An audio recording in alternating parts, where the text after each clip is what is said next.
Je déclare mon meublé, spécialiste de la fiscalité et de l'accompagnement des loueurs en meublé, a le plaisir de vous présenter Je découvre le monde du meublé, le podcast à destination de tous les loueurs en meublé.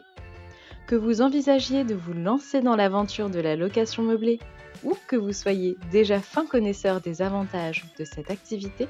retrouvez-nous chaque semaine pour parler conseils, bons plans et suivre ensemble l'actualité de la location meublée. Bonjour à toutes et à tous et bienvenue dans le 3e épisode de notre série consacrée aux changements qui touchent le monde de la location meublée en 2025. Dans cet épisode, nous allons nous intéresser à 3 sujets distincts, mais qui ont pour point commun de concerner les loueurs en meublé, ou du moins une partie d'entre eux, et qui ont connu des changements en 2025, à savoir les évolutions des critères d'assujettissement à la taxe sur la valeur ajoutée, ou TVA, l'importance du diagnostic de performance énergétique, ou DPE, et la réduction de l'avantage fiscal pour l'adhésion à un organisme de gestion agréé, ou OGA. Commençons tout d'abord par la TVA, d'autant qu'un récent article du Bulletin officiel des finances publiques, plus connu sous le nom de BOFIP, vient d'apporter, le 26 mars dernier, des éclaircissements sur cette question. Mais pour bien comprendre le sujet, il est nécessaire de revenir brièvement sur la notion de TVA en location meublée, sujet auquel nous avions déjà consacré un épisode au mois d'octobre dernier dans notre série consacrée aux taxes en location meublée, que vous pouvez bien entendu aller écouter, notamment pour obtenir des précisions quant au régime de TVA, à son paiement ou encore à la déduction de TVA, sujet que nous n'aborderons que très peu dans ce podcast, davantage consacré aux récentes évolutions de la doctrine fiscale. Commençons donc par rappeler que, en principe, les loueurs en meublé sont exonérés du paiement de la TVA par le jeu du petit 4 de l'article 261D du Code général des impôts, à l'exception des situations où la location est opérée par le biais d'un bail commercial. Mais au-delà de cette éventualité, il existe d'autres situations dans lesquelles un loueur devra s'acquitter de la TVA, et notamment celle dans laquelle il pratique une activité de location de courte durée et offre plusieurs prestations para-hôtelières en plus de la mise à disposition du logement. Ces prestations sont au nombre de 4 et sont la fourniture du petit déjeuner, le nettoyage régulier des locaux, la fourniture du linge de maison et la réception des clients locataires, même si elle n'est pas personnalisée. Or, si 3 de ces 4 prestations sont accomplies, le loueur devient soumis à la TVA. Jusqu'à l'été dernier, ce point ne soulevait pas vraiment d'inquiétude chez les loueurs de courte durée, car peu d'entre eux remplissaient les conditions pour voir 3 de ces 4 prestations considérées comme accomplies, notamment parce que les prestations de ménage et de renouvellement de linge s'entendaient comme étant réalisées pendant le séjour avec les locataires toujours présents, ce qui est en pratique rarement le cas en location meublée de courte durée. Mais justement, en août 2024, la doctrine fiscale avait procédé à un assouplissement concernant les courts séjours, alors considérés comme étant de moins d'une semaine. Pour ces derniers, la prestation de ménage était considérée comme accomplie à partir du moment où il était réalisé en fin de séjour, tandis que pour la fourniture du linge, il suffisait qu'il soit fourni à l'arrivée des locataires, sans besoin d'être renouvelé. Ces deux évolutions rendaient donc ces prestations accomplies d'office dans la grande majorité des cas. Or, puisque la condition relative à l'accueil des locataires était considérée comme remplie dès lors qu'une boîte à clés était mise à disposition pour récupérer les clés du bien loué, de nombreux loueurs qui louaient leur bien pendant moins d'une semaine seraient alors devenus redevables de la TVA.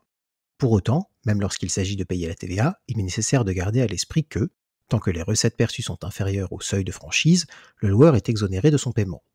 Or justement, cet assouplissement de la doctrine fiscale concernant la TVA pour les séjours de moins d'une semaine s'est doublé, au début de l'année 2025, d'un abaissement de ce même seuil de franchise à 25 000 euros contre 85 000 initialement prévus. Toutefois, depuis ces 2 épisodes, les choses ont changé pour les loueurs et plutôt du bon côté. Premièrement, la diminution du seuil de franchise à 25 000 euros prévue par la loi de finances 2025 a été suspendue, et il est probable qu'il soit revu à la hausse dans le courant de l'année. Mais surtout parce qu'à la fin du mois de mars, le BOFIP a également apporté des précisions sur la TVA en location de courte durée qui sont plus favorables aux loueurs. Tout d'abord, l'administration fiscale est venue préciser la durée de moins d'une semaine en employant la formule suivante. La semaine s'entendant d'une période de 7 jours consécutifs, comprenant 6 nuits, cette possibilité ne concerne que des séjours comprenant un maximum de 5 nuits. De ce fait, les très courts séjours reçoivent finalement une définition claire et voient leur durée limitée à un maximum de 5 nuitées. Au-delà, aucun changement d'interprétation pour les prestations para-hôtelières n'a eu lieu. Cette première précision est suivie d'une deuxième portant sur l'accueil de la clientèle. Selon le BOFIP, cet accueil sera considéré comme personnalisé uniquement si les clients se voient proposer un choix entre un accueil physique avec remise des clés en main propre et un accueil par l'intermédiaire d'un dispositif de communication électronique avec mise à disposition des clés via une boîte à clés. Autrement dit, et comme le précise d'ailleurs le BOFIP, la seule mise à disposition des clés via une boîte à clés, sans alternative proposée avec un accueil physique, ne saurait constituer une réception, même non personnalisée, de la clientèle. En conséquence, ne proposer qu'une remise des clés par l'intermédiaire d'une boîte à clés n'est donc plus constitutif de l'accueil, même non personnalisé de la clientèle. Ce qui pourra donc permettre aux loueurs qui louent sur des durées inférieures à 5 nuitées d'éviter d'être assujettis à la TVA.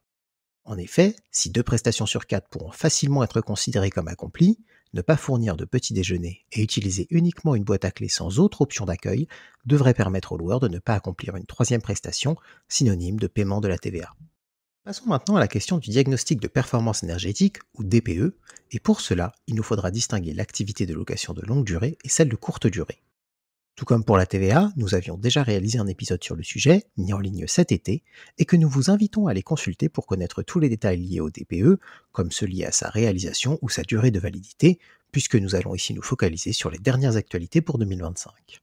Du côté des locations de longue durée, pour lesquelles la loi Climat et Résilience du 22 août 2021 ainsi que le décret du 18 août 2023 ont commencé à produire des effets, il est important de rappeler que, depuis le 1er janvier 2025, les logements ayant un DPE G ne sont plus considérés comme décents et ne peuvent donc plus être proposés à la location. De plus, depuis 2022, les loyers des logements classés F et G sont également gelés.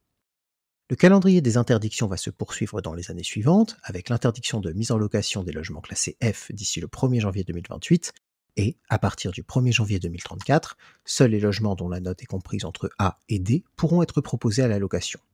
Ce calendrier pourrait toutefois être assoupli. En effet, une première proposition de loi déposée fin 2024 visait à reporter l'interdiction de location des logements classés G, mais n'avait pu aller à son terme en raison de la censure du gouvernement. Un nouveau texte est toutefois actuellement à l'étude et pourrait déboucher sur un assouplissement de la règle, notamment pour les logements situés dans les copropriétés. Il sera donc nécessaire de suivre le sujet avec attention ces prochains mois. Si les règles concernant les locations de longue durée étaient toutefois connues depuis un certain temps, 2025 a tout de même apporté son lot de changements avec la loi Le Meur pour les locations de courte durée. Ces dernières sont maintenant également soumises au respect des critères de performance énergétique, mais leur calendrier sera différent. En effet, d'ici 2034, l'ensemble des meublés de tourisme, classés ou non, devront afficher une note de DPE D ou supérieure, ce qui laisse donc aux loueurs 9 ans pour se mettre en conformité. Toutefois, d'ici là, toute demande de changement d'usage pour la mise en location d'un meublé sur de courtes durées dans une commune qui applique la réglementation sur le changement d'usage ne pourra être délivrée que si la note de DPE du bien est de E ou supérieure, ce qui implique que certains loueurs devront d'ores et déjà entreprendre des travaux de performance énergétique. Nous en arrivons maintenant au dernier point de notre podcast qui va porter sur l'adhésion à un organisme de gestion agréé ou OGA.